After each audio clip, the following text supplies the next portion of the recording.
Yo, what's up? It's Joe Santagato, and this is the Second Win Podcast.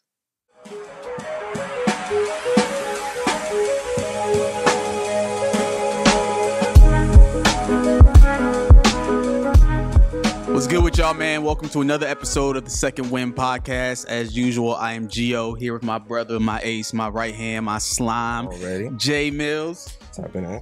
Before we get started, just want to give a big shout out to our new partner, Mercury. Worked out a deal with them, have better shows, better content, better guests.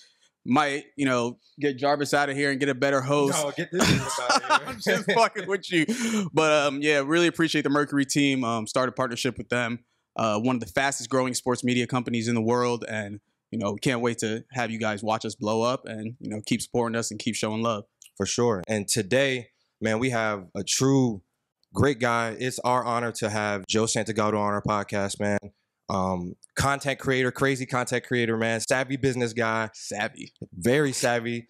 The Basement Yard podcast. He's the host of that. And we're just so blessed and honored to have you on our podcast, brother. Thank you for joining us. Dude, thanks for having me. That was such an introduction. Oh, man, of course, man. Joe, on the show, brother, on the show. It's crazy because the first time I met you, you were quiet, and I'm like, this guy's pretty chill. This guy's pretty cool. Then I followed you on IG. You make me laugh every fucking week. Every week. Like the content that you have is good. It's not good. It's great. Like when you're good, you talk about yourself. When you're great, people talk about you, and I talk about you all the time. 100%. So I appreciate that, man. Give you your flowers. Yeah, that night I definitely was a little quiet because I just got out of a crazy car ride at the moment, and I was like, damn, I don't know what's going on. Also, I didn't even know what I was walking into. Like the dinner, I knew nobody there except Julian. The Danny Boy Hustle. So I was like, all right, yeah, exactly. Oh, that was my first interaction. That's a great first impression. Yeah, with Danny Boy Hustle Hard. Shout out to him. I know he's been on the podcast. That's my guy. But yeah, so I was a little shaken up from that. But it's totally fine. But I appreciate you guys. So first, man, originally you're from Astoria, New York. Yeah. AKA that's Queens, right? Yeah, I was born and raised in Queens. Okay, so, a lot of people claim they're from New York, but you can honestly truly say you were born and raised in the city. So how was like your childhood growing up throughout the city, throughout Queens? Like, what's it like? What was your experience like? I've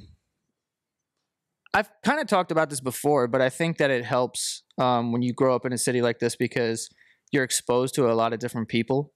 Where there are some people where it's like crazy. Like even if you go to certain places in Long Island, it's like they've never seen like an Asian person before, or there's like one black kid in their whole school from like kindergarten to high school. Right. And like when you grew up in the area that I did, like Queens is one of the most diverse places in the world. So going to school since kindergarten, there's Indian kids, there's black kids, there's Asian kids, there's white kids. It's like you get everybody. So it's like you kind of have to have an understanding of like there are different people in the world and like different cultures and whatnot, but you're all in the same fucking class. Right. And yeah. I mean, I thought it was cool. And my parents were they weren't super strict. Like I thought about this the other day. Like my parents would let me walk to school when I was in like fucking 4th grade. Jesus. And now I see a 4th grader. I'm like, the fuck? Are you guys good parents? Like I don't know why I don't think we should be walking to school like that. But yeah, for the most part, they would just be like, we were out. We were never at home. Yeah. So we were always like at the park or doing whatever. I had to be home at 6:30 to eat dinner, and then I had to be home at 11 o'clock for the night. I remember those being That was the only 2 rules you had. Anything else. But I didn't have a phone or anything, so I couldn't even like check in like that. But if I wasn't home at 6:30, my dad would whoop my ass. Right. Same thing at 11 o'clock. But once I got a cell phone, then it was like, just let me know you're alive. Mm-hmm. Right. So do you feel like, how you grew up with a bunch of different demographics, a bunch of different people, do you feel like that helped shape like your content? Because, there's black funny and there's white funny. Yeah. No, 100%. That's white funny, but like I show you to all my friends. Like I show you to my black friends, my white friends, my Asian friends, my Spanish friends. Like you can make everyone laugh. You're universally funny. I appreciate that a lot. But I think I don't think that's something that I purposefully do, but exactly what I was talking about before, when you grow up with different types of people, you want to make everybody laugh. Mm-hmm. You want to try and, appeal to everyone. So like, I remember even when I was in middle school, it was very there was a lot of like Dominican and Puerto Rican kids and black kids and like there was like a white population too. But I remember getting to high school. I went to St. Francis Prep. Yeah. And it's a Catholic high school. And it was like mostly white kids. And I remember being like, this is kind of weird. Like, and not that it was just like whatever, but I was just like, this is kind of strange that it's like, it's just a completely different type of thing. For sure. And yeah, I definitely, to answer your question, I definitely think that helps that, you know, naturally you grow up around a lot of different people. And, you know, when you want to be the center of attention as much as I do as a kid, you're just kind of like, what do I have to say? What do I have to do? Or whatever. And also being around other people from different cultures who are funny too. Right. You're just listening and you're like, oh, okay. Like they laugh at that. Like a little bit from everything. They laugh at that. That's funny as hell. That's a true gift, though. Described culture appropriation. Yeah, but I mean, that's content. Yeah, that's it. Really, to make everyone laugh. No, it really is. That's they a true like, gift. Funny people have the highest IQs. You ever hear that before? Like never heard people that who are before. funny have the highest IQs. I haven't heard that. I've heard that comedians are the saddest people in the world or some shit like that. I don't know. Really? You know, content creation and like social media and all that stuff is so big nowadays, and you're really like one of the pioneers. Like I remember watching videos from you 10 years ago. Like you've been doing this for a long ass time, like Vine, like all that stuff. Yeah. Talk about, you know, building your brand from the bottom up, because that shit is not easy. Like now they see the flowers now, but there's dark times. Yeah, I think when I first started doing it, it wasn't a thing. Like now I think that everyone has a brand, and technically if you have a social media account, it's like this is your brand and your image, and you know, we all try to like build whatever that is. But at the time when all these things were coming out, it was just like for fun. You're just like trying a bunch of stuff. And when I started making videos and stuff, I wasn't thinking that I was creating a career or that I was doing anything other than trying to make my friends laugh. Right. Because like the idea that people who live in Australia are going to ever see me I'm not thinking of that, you know, like at that age, especially. And no one's doing social media or any of that type of thing. And neither of my friends to this day are like really into it at all. Mm-hmm. So none of them make content or none of them really like give a shit. So it's like, you know, right. I was able to kind of tap into that kind of early. And then like I was just doing it over and over again. And I remember back then you had to be eligible to be paid by YouTube. So you had to like earn it. And I forget what the numbers were. But you had to have a certain amount of like watch time. Mm-hmm. And really something else, wow. And then they would start paying you. And even back then, you weren't getting paid a lot, right? And I remember when I first got approved, I got this like it was like a postcard in the mail that Google sent me, and it was like how much you made, and it was like 14 cents, and I'm like, Jesus, you get paid, right? So it was kind of crazy to see that, and then immediately I got flagged, and they were like, "No, you're banned," and they banned me from making money from it, and I was like, "What the fuck?" Early on, wow. Yeah, like as soon as it was like maybe 2 weeks. It wasn't even a month. I remember that because I never got paid out because they won't. I don't know if it's the same now, but I know you can just start getting paid immediately. Mm-hmm. But you have to hit a certain number. Like I think you have to make like $100 and then they'll pay it out. Yeah. So I never got paid out or anything. But they banned my account for something that I still to this day have no idea why it was banned. Insane. And I kept making the videos because they were slowly kind of growing. And I was like, oh, this is just a good look. Like, I don't know, maybe this could turn into something one day. Mm-hmm. At that time, I was like, maybe I'll be an actor. Or I don't know. Like, I was just like throwing shit against the wall.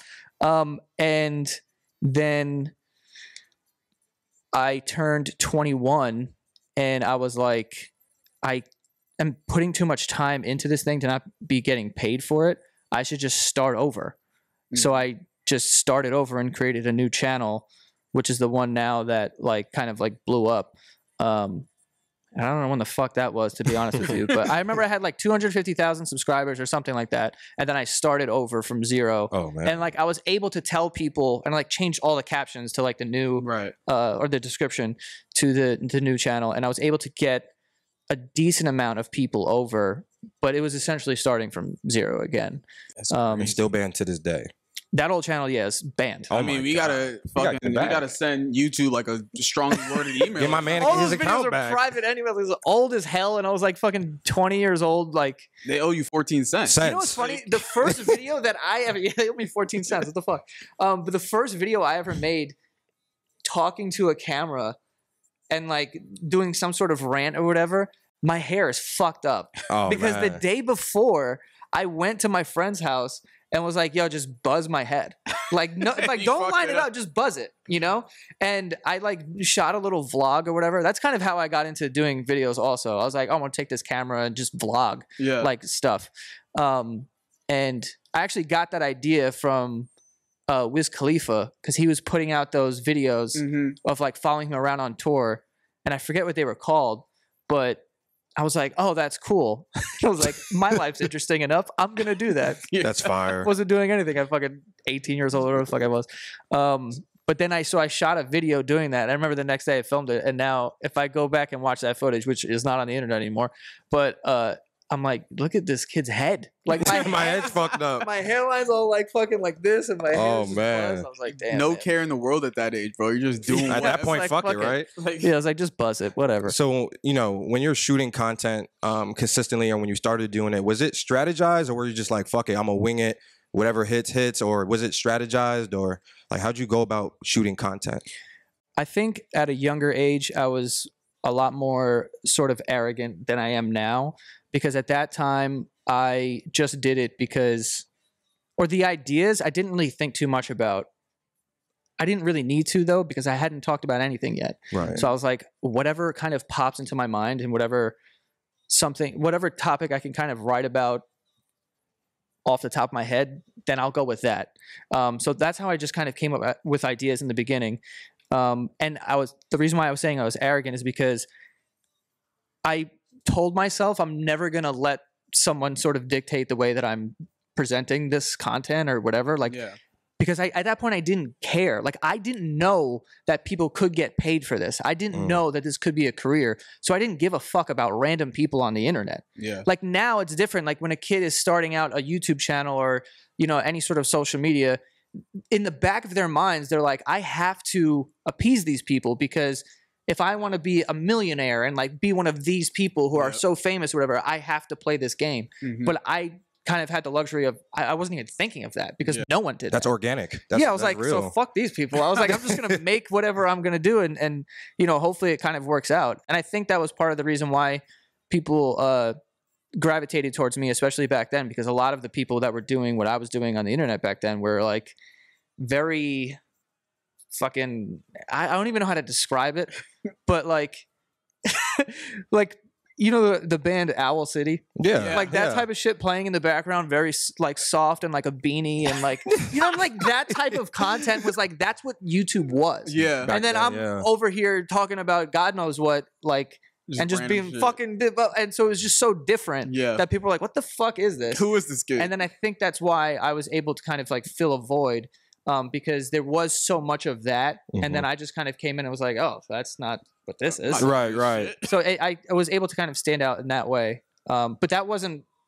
a strategy or anything. There was no strategy whatsoever. Just say fuck it. Throwing shit against the wall. Looking back, I think that's why I was able to find an audience, was because it was very different than what was being put on the internet at the time. That makes sense. Absolutely. So you talked about before how when you were working at Elite Daily, that was an important time in your life, because that was, I think, your first legit job at the time, and you learned a lot of skills there, right? You talked about that before. So talk to me about how those skills translated into what you're doing now, and how those skills helped you shape your social media content. Yeah, that job was definitely my first job. I wanted to be a part of it so bad, because they had asked me to come in to be in a video. And I remember walking through the office, and everyone who works there is like, the oldest person is 28 years old. And there's people who are interning there that are younger than I was. And I think I was 21 at the time. But everyone is kind of like between 21 and 25 for the most part. And I'm like, this is insane. Like, this is a very like legit company who creates massive content. Everyone knows them. And I'm walking through the office, and people are like hitting weed pens and that's fire. Like, just like, and I was like, what the fuck? Like, this type of thing exists. And I shot the video with them, and then they kind of like just offered me a part-time position there. They're like, oh, we're trying to build out a video team. And I was like, yeah, because at that time I was also ready to kind of pack it in on the idea that I'm just going to do this forever, because I wasn't getting paid enough Or actually, at that time, I was still on the band account, so I wasn't making any money. Right, 15 cents. Yeah, so I was like, I need to go back to school or something.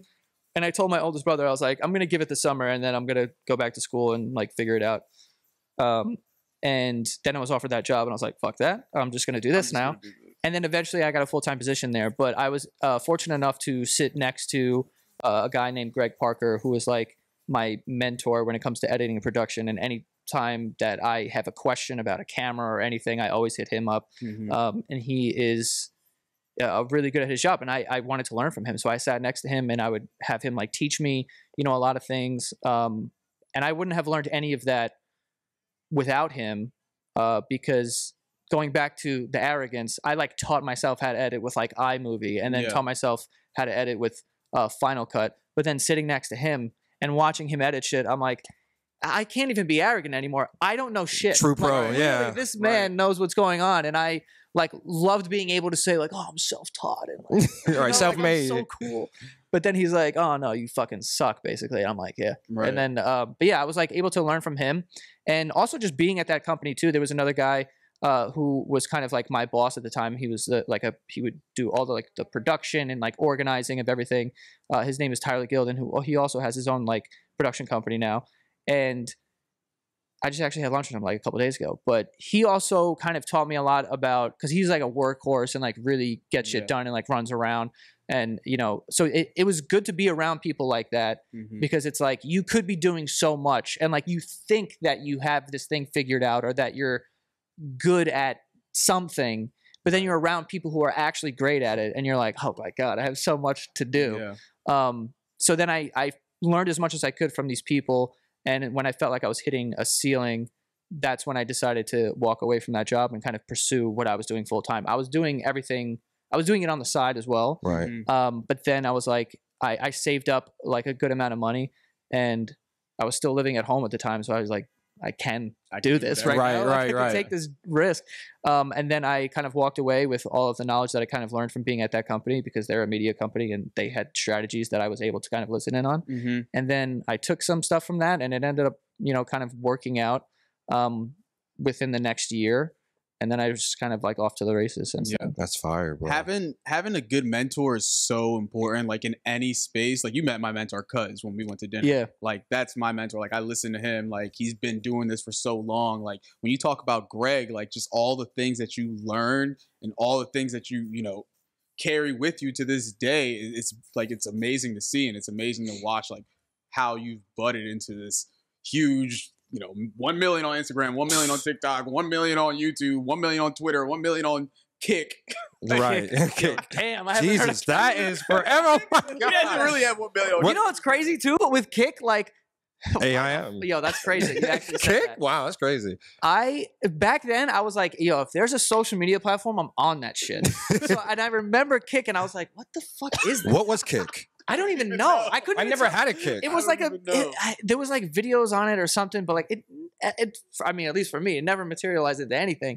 But I remember being like, but I have to use it. It's a new thing. It's a new thing, like anything. I was on literally every single thing. And then when I was making videos, I would put it on all of it. Like I was trying to promote it through everything and grow everything at the same time. Yeah. But one thing I wanted to say too with the mentor thing is, I think a problem that a lot of people have is they're not willing to even have a mentor. And I think there was a time in my life where I could have been that, because if I was so arrogant to the point where it was like, I know better than this guy or whatever, you have to be willing to be open to that, to be like, yo, you are wrong, or you're not good enough. Like this person's great at this thing. Yes. If you're not open to that type of thing, then you will sort of drown, because there are people that are always going to be better than you at something. And I'm the type of person that I think that you can learn something from everybody. Like even if they're like a horrible fucking person, there is something in there maybe that you can get from them that is meaningful. And I'm all about like trying to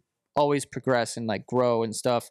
And I try to be as like realistic with myself as possible, because I don't want to get too far ahead of myself or anything. Especially in the job that I have now, if you do take yourself too seriously and you get too far ahead and you lose your actual sense of reality, everyone's going to notice that. And like everyone's going to watch you lose your mind. And then all of a sudden everyone's going to hate you. Right. And like, like it's so that's a big thing too. I think that like people need to be like open to criticism and open to like learning for sure. And also just like being real with yourself, you know, like knowing where you stand and, you know, what you are. Right. I think just having a mentor just keeps you grounded, just in general. Yeah. You know what I'm saying? Like I try to mentor him sometimes, keep him fucking grounded. No, I'm just fucking playing.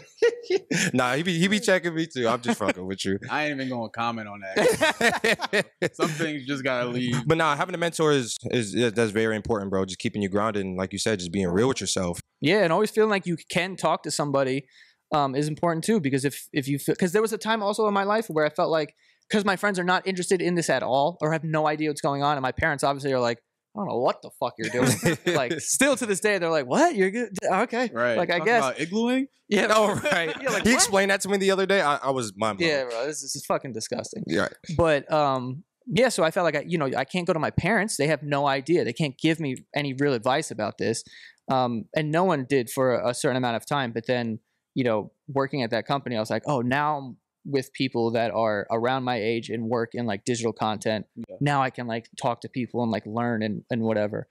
Sure. But yeah, so I think that's like super important. So, you know, as you know, being a full-time content creator, the grind is crazy, right? So, you know, like you said, you one of the pioneers of social media. So when did you realize like I can put 2 feet in and be a full-time content creator? This is what I'm going to do 24/7. Like, when did that click for you? You know, it's funny. I remember, so I did go to college for, first of all, I lied to my parents and told them that I applied to college. I didn't. And I don't even know why. Like, I had good grades and, you know, whatever, but I just didn't do it. And then I went to Queensborough Community College because they'll take anybody. And I had like Saturday class and shit. It was hard, like math at like 8 a.m. It was horrible. But I remember dropping out. Well, I dropped out a semester before I told my parents I dropped out because I just stopped going. I would drive my dad's van there and just sit in the car. Like, Ultimate finesse. like, I'm not going there. Like, I'm like, I can't go. But then I told my parents, I'm like, yeah, I'm not, whatever. And I remember having a conversation with my dad, and he's like, you know, you got to get a job. I'm like, yeah. So I worked in a pizzeria, but then he was asking about like the YouTube stuff because it was like picking up some steam. Like some videos would have like 10,000 views or something like that. And like, that's a lot of people. Mm-hmm. So he was like, how many subscribers do you think you need in order to be making like money from this? Right. And I remember being like 12,000.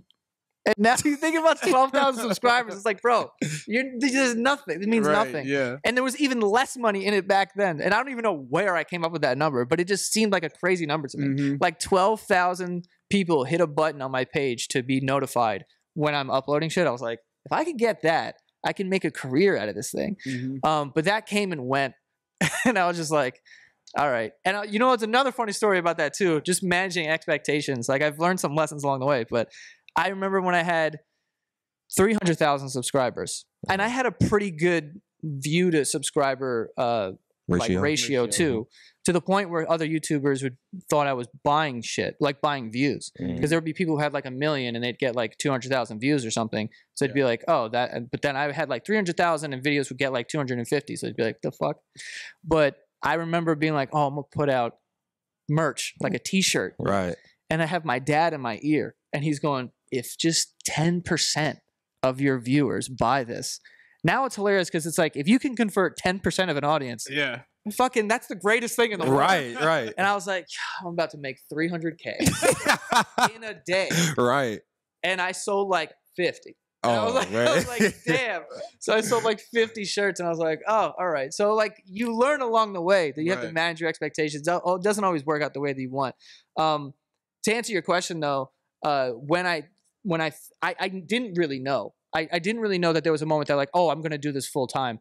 I knew that I had to, in a way, I had to not know and just take a risk no matter what. And whenever someone asked me that question for themselves, like, when should I do this or how should I do this? I'm like, there's never going to be a time where you feel like, oh, I can do this now. Unless you're working really hard on a full-time job and you're very successful on social media already, then it feels like a lateral move, like then fine. But for the most part, that's not going to happen.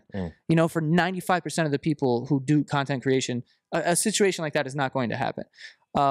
So it is a risk. I saved up enough money that I could get through the next months if I made no money from social media shit. Yeah. So I think I had like $20,000 or something, and I was like, all right, I'm gonna leave and just work on this. And I didn't even know what that meant. I was just like, I just have to focus on it every day and not have to wake up and come here.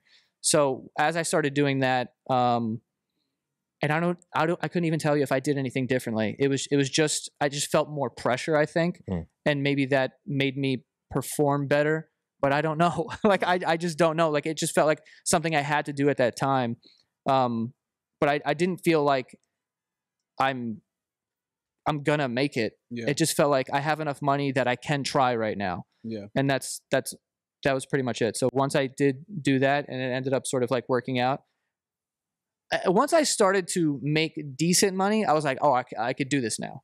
That's when I was like, okay, I don't need to be making even $100,000 a year. If I can make like 50 grand doing this, I'm fucking cool. Good. That's still, that's great. So that was like my goal, like just to try and add little things to the revenue to make sure that I was making like at least like 50K or something. That's fire. And then I was able to, like, I remember once it wasn't 50K. It was more than that because I was too afraid of my mom. But I remember when I started making money, and then I was like, by the way, I didn't go to class all that time. Like, I didn't go, like, when I was in college, I was barely there. Like, I did not go. I would drive there, but I wasn't there. That's funny. Because she was like, where's your fucking GPA? GPA. Did you have a major already or no? No, I was like liberal arts or whatever the fuck. Fuck yeah. But she would ask for it. She was like, what's your GPA? I'm like, it's in the mail. I swear to God, I was like, you must have got lost. Oh, my God. On the opposite side of that spectrum, like, you know, only doing sole content creation is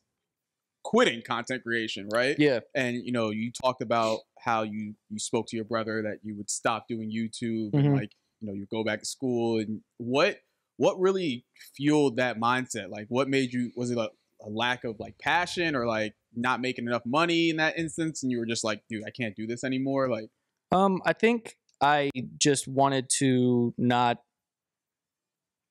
didn't want to get caught up in this like pipe dream. Like, I realized that it was like, because again, at that time, I didn't know that you could be even like a content creator, really.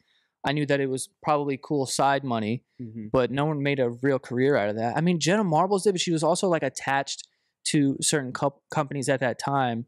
So I didn't know if she had, you know, it wasn't enough. But I wanted to be successful, and I wanted like my parents to be proud of me and whatever, but I didn't want to just sit in my basement and create videos for no money forever. So I was just like, you know, and I feel like I've said that a lot, where I'm like, I'm going to stop doing it. I don't know that that is even true. I don't know that I would have stopped, but I definitely would have like kind of made it secondary to like, I have to also have a career, because I was turning 21, and there was actually a moment that kind of like fucked me up when all my friends went away to college. I was like, because I grew up, I was always very sure of myself. And I was like, I never really worried about anything or like trying to fit in or be cool or any of that. I just kind of did my own thing. Yeah. And in that regard, everything kind of like worked out. So I was always very sure of myself up until this point. And even when I didn't go to college, I was like, it's fine. Like, I'll be all right. And then all my friends went away to college. And I remember one night, it's mad dramatic, but I remember one night I was in my front yard. And I was just like looking up at the sky, and I just started getting mad emotional. Cause I was like, oh my God, like, what if I'm fucking wrong? Like, I'll be a fucking loser. Like, I was like, all my friends are away and they're getting degrees and they're partying, they're having a good time. And I'm fucking here sitting in my mom's basement. Like, and I don't even have a plan at all. Yeah. Like, I'm just like, yo, what the fuck am I doing? Wrong? Yeah. So I was like, damn, like, and you know, I know that I never wanted to feel like that again. So I think that moment also was what kind of fueled me feeling like, I can't put all my eggs in one basket. I still need to figure out a way to be successful. If it's not going to be this, and you could still probably do this on the side, and maybe one day, you know, whatever, there's always a chance. Yeah. But you still have to focus on like your life. And I was 21. That's not 16. Like, I'm becoming an adult at this time. So people are going to want to go out and do this and that. It's like, oh, I can't. I have $18. So I can't that's do real. it. That's You know? No, that's real. Damn, your back was against the wall. That pressure, you started feeling that pressure. Yeah. Pressure makes diamonds. Diamonds, yeah, man. Shit, Dude, I you would turned out constantly good. put pressure on myself too. I was putting out videos at 9:00 on Tuesdays, and I would wake up on Tuesday, and I would not have an idea, and I had the whole week. I was like, I had the whole week to do this, and then I'd wait till Tuesday, and it's like, oh, I got it. Better with pressure. Yeah, I guess. Better I with mean, pressure. I call it laziness, but you know, We could disguise it as pressure. Yeah, pressure. yeah, you tell people it's pressure though. It sounds cooler. So from the beginning of your social media career or anything, your whole life, from the beginning till end till now, how important has your best friend Frankie been in that process? So the reason why I started even making videos is because me and him were super interested in it. Like, I have an old camera. I still have it. And he still is like, yo, send that in. Because there's a company that like can take cassette tapes and like make them digital or whatever. So we have to do that. But my parents had gotten me a camera like that. And we would just record shit all the time, like sketches or whatever. And if you wanted to edit it, you had to like rewind and then record over it. And we would do stuff all the time. It was like music videos and like wrestling matches and shit, and like jackass wrestle shit. each other? Yeah. Like, and then also being the commentators too. Would you fuck him up? Yeah, we just fucking. He was bigger than me though back then. He's still bigger than me. But like, we would like make up these characters and then do like entrances, and then we would be like the commentators. Whatever. We did like an American Idol sketch one time, and like, there's just so much shit in there, and we only did that because we wanted to show our friends and show like my parents and shit and like play it on the TV or whatever. Like that's the reason why we started making videos. And then I remember like Facebook had rolled out, you could leave videos on people's walls. So I was always doing that to people and like trying to be funny and whatever. And then people were like, oh, you should try and do like YouTube or whatever. And I was like, what? And then like that's kind of how that happened. But Frank was very, important to the genesis of this whole thing, because we were the ones like together. We started creating sketches and doing that. And then he went away to college, and I was continuing to do this. So we didn't really see each other at all for all of his college career. And then he eventually came back. And we only started, doing the podcast together. It's been a little over 2 years now. But yeah, I mean, me and Frankie, like, this was our dream. Like, even when we were younger, we'd be at my house, we're watching Saturday Night Live like that. We always talk about like, yo, this is our dream to be on this show. Manifestation, bro. Yeah, it was like, we want to do this so bad. And we just had a moment like this not too long ago, like a month ago, where we kind of talked about like, dude, we talked about like doing something like this for so long, and now it feels like we're doing it. Yeah, that's like, amazing. That's fucking crazy. That's a amazing. good-ass feeling, yeah, though. bro. Yeah, it's wild. Damn. So when you're not shooting content, who is the real Joe? Like, what do you do? What are your hobbies? What do you do outside of shooting content in your free time? What do you do for fun? Like, what do you do? What do I do for fun? Drink, I guess. No, like real shit. I like to be around my family. Like I'm very close to my siblings and my mom. She lives not too far from me right now. But like before I came here, because it's like this was at 2:00, and I woke up and I like made breakfast and shit, and I was like, I'm just gonna go hang out at my mom's house. My sister also lives next door to her, so she just had kids, so she like 2 and 1 or whatever. So sometimes they're over there. So I try to do that because there are times where I get like kind of caught up with like work and my own social life. So I'll go like a couple of weeks without seeing them.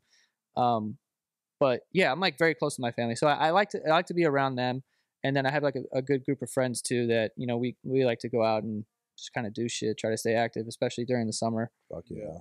I can't wait for this summer. I know, man. It's like I'm over this. Fucking cold ass weather. Take us through like a normal day for like a content creator, like when you have to, shoot a podcast or do whatever you're doing. Well, it kind of now there's a little bit more of a schedule, but I just got a studio in Brooklyn Navy Yard over here, so I'm up early too, and it's not because like fucking grinding hard. You want to be successful, you got to get up at 5 a.m. take a cold shower. Yeah, that shit's dead. I just so funny. The shit I've heard people say, I'm like, the cold showers at 5 a.m. There was one guy who's like, I work 80 hours in a day. And then he started doing this math, and I was like, what the fuck are we talking about? But no, I get up early just because I can't fucking sleep. Like once the sun is up, I'm like, fuck, I'm up. But I do enjoy the morning. So usually I try to go to the gym, and then I'll come home and like, you know, make something for breakfast, walk the dog, and then I'll go to the studio, and then usually the podcast is the first thing that's kind of recorded, because Frank has to drive from Jersey, so he'll leave there in the morning after he like drops off like his stepson to school, and then he'll just come straight here, and then so we record that, and then the afternoon I have my COO, another guy named Greg, who also used to work at Elite Daily, but he's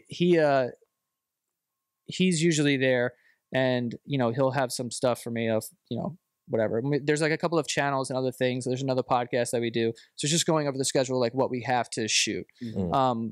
You know, and usually those podcasts are Monday and Thursday for Basement Yard, and then we just have to go over everything. So now there's just like a lot of different things. Like we just released a hot sauce last year, and we're announcing. Actually, you could say it on this because it's fucking whatever. But it got picked up by Walmart, so we're announcing that in 2 days. Yeah, no, dude, that's fucking crazy. Yeah, bro, that's fire. No, like, that shit is crazy. It's because I'm like, what the fuck? And like, Walmart. Fine, now you're. Also, the guy was like, the guy who we worked with was like, he said something really cool, but I liked it. But he was like, getting it on the shelves is easy, but getting it off the shelves is hard. And I was like, yeah. But in my head, I was like, I know what you're doing. Like, yes, I agree with you. I was like, but we got it on the shelves. You know what I mean? That's crazy. But yeah, so we're really excited about that. So we have like that thing. Then we have the Basement Yard, the channel that I used to. This is the channel that I you know, that first kind of like blew up. I like stopped making videos on there for like 3 years, but now we started bringing that back. So there's videos that we do there like bi-weekly. There's another podcast called Other People's Lives that we shoot for. And then there's another YouTube channel where we put out just kind of like very like sort of like BuzzFeedy type of content on, except it's like not, we don't have to appease the companies. We can say whatever the fuck we want. Right. So we kind of do that, and that comes out weekly too. So it's just organizing all of that in the shoots. And it is a little bit of a mess because we don't have specific shoot dates for anything other than Basement Yard, because those 2 days we have to shoot those days. And then everything else, we just kind of have to make happen and fit in when we can. Right. So yeah, so most days are come in, shoot. And then Tuesdays, Tuesdays, Wednesdays, and Fridays, I have no fucking idea exactly what happens, because we could shoot anything those days, or shoot 2 episodes or something. But I like that. It kind of keeps me on my toes. And I worked out of my apartment. I worked from home for so long, and I hated it because eventually I just got into this rut of like, fuck, the whole day passed by. I haven't even left my house. That's what I was about to ask you. Like, do you ever find yourself just being bored as fuck? You know what I'm saying? Bad. Like, yeah. When people like, and I remember when the pandemic first happened and people were like, oh, work from home, all this shit. I'm like, all right. I'm like, people are going to see, like, this is like tough. But at that time also, we thought it was 14 days. I bought like 5 bottles of wine. I was like, bro, I'm just going to get fucked up. Right. But then it was like months. And then, you know, people started to see like, oh, I need to go out of my way to break up my day. Yeah. And I like lived through that. I remember I had a gym membership to a gym that was like 20 minutes away by car, because I was like, I need to get the fuck out of here. Right. Like originally when I moved into this apartment in LIC, I bought gym equipment and I put it in this like spare room. And I was like, I can't do this. Like, I can't also work out here. I need to get the fuck out. Because like a fucking 4 days will go by and I just haven't felt air. Like, what the fuck am I doing? But so, you know, just for the people watching this, man, for the people trying to be, you know, the next you, full-time content creator, what would you say to those people? What advice would you give to those people to be, you know, the next you, or trying to be the next best social media content creator? I think that it's important to kind of be a little arrogant in the beginning and just feel like this is what I want to put out, or this is what I want to do, and not worry too much about what people or how people are going to react, or trying to go viral. I think is a stupid thing. Like, people who just go out of their way to try and go viral, or there are people on the internet who, I guess it works out for them, but my personal opinion is I think it looks foolish to be one of those people who you can see and be like, you know, that they will literally do anything and become anybody just to be viral.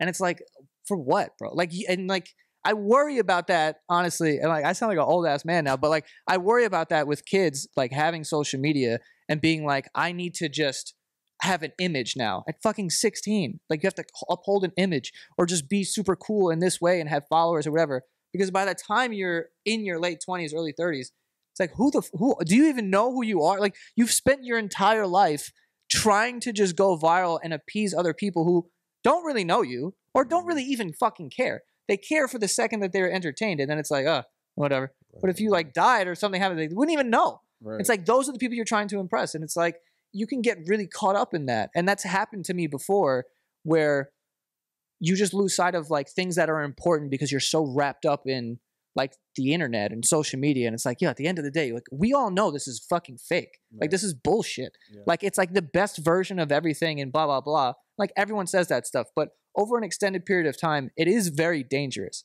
to be sitting there and being like, why the fuck am I so unhappy for some reason? And it's like, because you've done nothing for yourself. Like, everything is for other people. You go out to a restaurant, you have to take a picture and you're posting it and you're tagging the place that you went so that other people think you're cool. It's like that whole experience now feels like it was for someone else. And people do that without even thinking. And it becomes so like unconscious that eventually that just bleeds into so many other parts of your life. And it's like, are you with this person because you even like them? Or are you with them because it looks good for social media? It just looks good for my image. It could just be, and then you one day you go nuts. You think, I don't even know who the fuck I am. Everything's about image nowadays. Yeah, it's fucking scary to think about all of that. And everyone is susceptible to that, even the people who are self-aware. So it's just like wild. I have a theory that we're going to look back on social media and people are going to be like, what the fuck? We allowed people on that? Right. Like, kids on that? Like, bro, that is it's like cigarettes, answer. you know? That's a fire answer, bro. I'm thinking like, damn. Dude, so I mean, I went through all of this shit, bro. Like, I really like had to figure out why, you know, like I like had made it at a certain point, and I remember sitting in my apartment, and I got like a nice apartment, and I'm like, I feel nothing. Like, what is going on? Yeah. And I wanted to figure that out, and that's why I stopped making YouTube videos too, because I was doing that, and that's the thing that kind of like blew me up, and how everyone knew me, and I was making a bunch of money doing it, and all the videos would get like 1 million views within a week. And it would just go like crazy, but it started to feel like the thing that was like killing me. Yeah. And I was like, I'm just not doing it anymore. And I just stopped doing it out of nowhere. I don't think I even fucking said anything to anyone. They were just like, where's the video? Just stop. Just say fuck it. And I was doing the podcast at that time, and I liked that so much because it's easier to kind of not feel like you're performing or that you're not being as genuine or whatever. Because when you are making videos, you are like a character. You're performing and, you know, whatever. Entertaining. But with a podcast, it's easier to be a little more genuine and have an open conversation. So I enjoyed that. So I kept doing that. If you had to explain your life or describe your life in one word, what would it be? Oh, shit. Describe my life in one word. And why?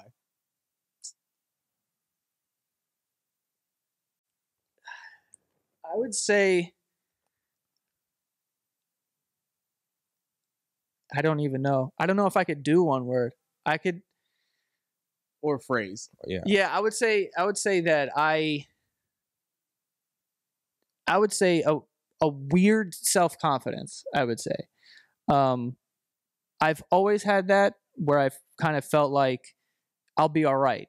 Like, whatever that means, because I don't really have at the time, I didn't really have wild expectations for myself or anything. I just knew that I'd be okay. I'm not going to go homeless. I know that I have good friends and a support system and a family or whatever. So I'll just like figure it out. But I think that like kind of got me into trouble too. So it's not necessarily like a great thing, but me feeling like, oh, I don't feel the pressure to go to college. I don't feel the pressure to even fucking apply to college because I just felt like I'll figure it out. It didn't feel right to do it. Also dropping out of college, like all of those things, those were the moments where I could take, like, there are moments I could pinpoint when I was younger where it was like, I had a weird self-confidence when it's not that I shouldn't have, but I just did for some reason.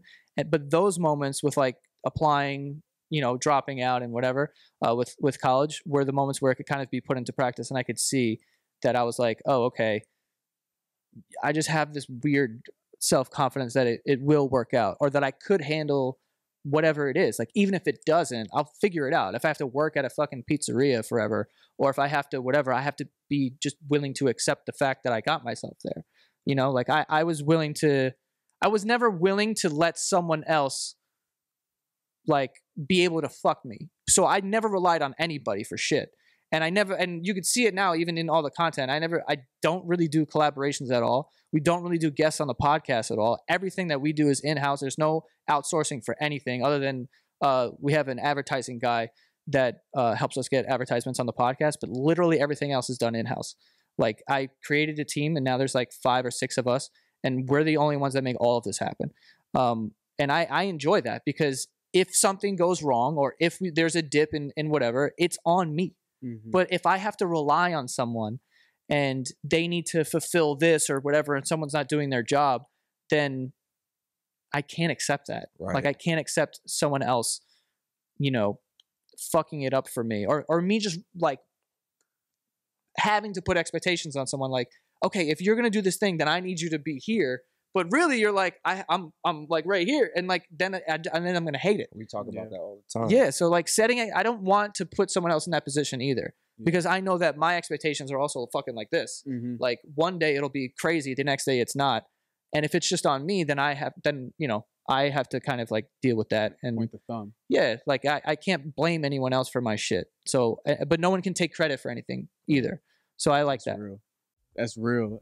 So if it fails, it's all on me. Whether it's good or bad. No, that's how you want it, though. Yeah, man. But you know, Joe, we want to tell you that we appreciate you coming on. It's an honor, bro, man. Like, I appreciate it so much. You one of the pioneers, bro. I love your stuff. Like, bro, people keep saying that, but you I really don't man. believe you. Really pioneer, are, yeah. You really are, bro. Pioneer, bro. Yeah, bro. We appreciate you, bro. It's all Thank you, bro. I appreciate you so much, bro. I also say, you guys ask really good fucking questions. Oh, thank like, those are really good questions. Thank you, bro. Appreciate that. Second Win family, like, comment, subscribe, all that. Tell your family, go tell your goldfish, go tell your pet, go tell whoever the fuck grandma, you need to tell. grandpa, auntie. So tune in to the Second Win podcast. We got Mr. Joe Santagato.